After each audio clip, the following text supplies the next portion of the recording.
last few minutes. We have some good data, we've got good people, we've got good models, good methods. So I'm encouraged that we can actually understand and solve the problems that our society faces. So my colleague, Mayuri Bhattacharya, and I are focused on really one thing, and that is to help you to deepen and widen your understanding of GIS. The deepen part is, it's a platform. It's not learning software X version Y of some software. Those are, again, powerful tools.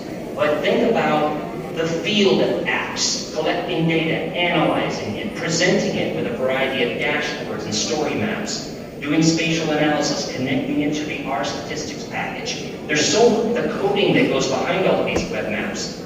GIS is a package and a platform. So we want you to think deeply about GIS, and then the wider part of our goal is to help you talk to colleagues in other disciplines. Some people mentioned earlier data science. We also work with people in business, engineering, history, language arts, etc. So in other words, GIS it's too important just to be in one or two disciplines on a university campus or in society, right? It's too valuable. It needs to be in multiple disciplines, and we're starting to see that with web-based GIS, where a variety of people in multiple disciplines are now saying, hey, I want to use those tools.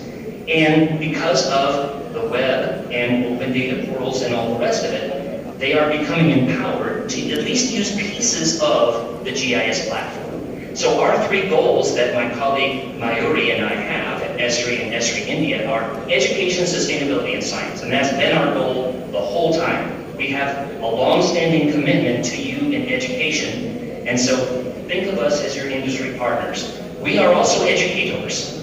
And so we love teaching and learning. We want to have students really engage in this for lifelong learning. Now, a couple of things I wanted to show in closing. First of all, with this web platform, we have the ability, and so do you students and you faculty, to look at different aspects of our world. This was built with the Experience Builder, part of the ArcGIS platform. And so every week, for example, you could look at a different aspect of our world and look at something like wildfires, and under each one of these United Nations Sustainable Development Goals is a series of web maps, articles, etc., where you can learn more about this and look at real-time data in each one of these. Another resource that I oftentimes use with people is something called the Living Atlas of the World Wayback Imagery. So with that Wayback Imagery, you can look at imagery from 2004, 2005, all the way up to today, and look at things like coastal erosion and coastal deposition, natural hazard results from wildfires, hurricanes, typhoons, etc. Look at urban sprawl and a variety of other things. So that is another thing that I wanted to point out here. Another one is the Water Balance app. And the Water Balance app, actually I'm having some pausing in the connectivity here. Sorry, hopefully you can still hear me. Maybe I'll stop sharing here. The Water Balance app is another application in this Living Atlas of the World, and what it does is it allows you to look at precipitation, soil moisture, and a variety of other variables in this Living Atlas of the World web mapping application. So the idea here is that you're looking at things like, if I click on your part of the world, I see, as you well know, not a winter and a summer per se, but a wet season and a dry season, coming from the Internet of Things. And so, hopefully you're still seeing this screen. Let me reshare this.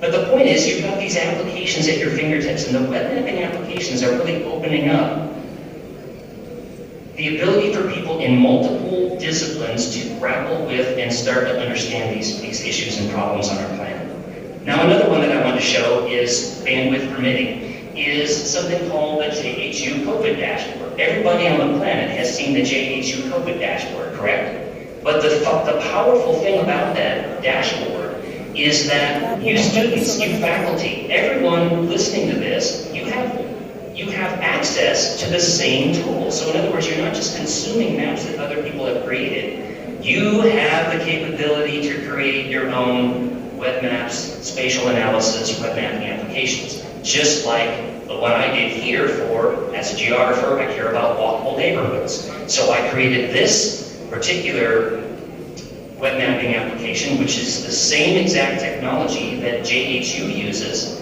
for their COVID dashboard. The point is, two points I want to make here. One, these applications are powerful and easy to use.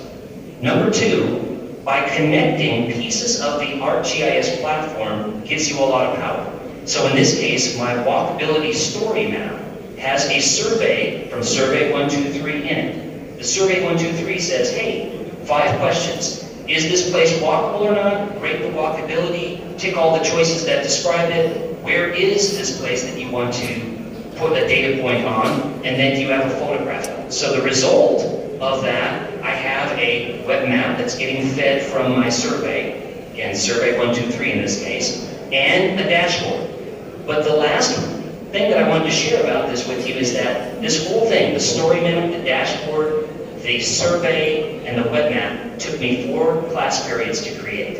Basically 4 hours. So we're not talking days, weeks, months to create these things. You can do some very powerful things in a short amount of time, which I think is the whole advantage of this web-based platform that has become GIS. So those are just a few things that I wanted to share. Again, I'm very encouraged by what I've heard so far today. I wish you all the best in your future GIS journey. Here is my contact information if you want to get a hold of me and put me in your professional network. That's what I'm here for. And again, my colleague Mayuri and I are committed to helping you be successful with geospatial technology. And we learn so much from interacting with the educational community. So again, all the best, and I'm looking forward to hearing what the rest of you have to say. Thank you. Thank you so much, sir.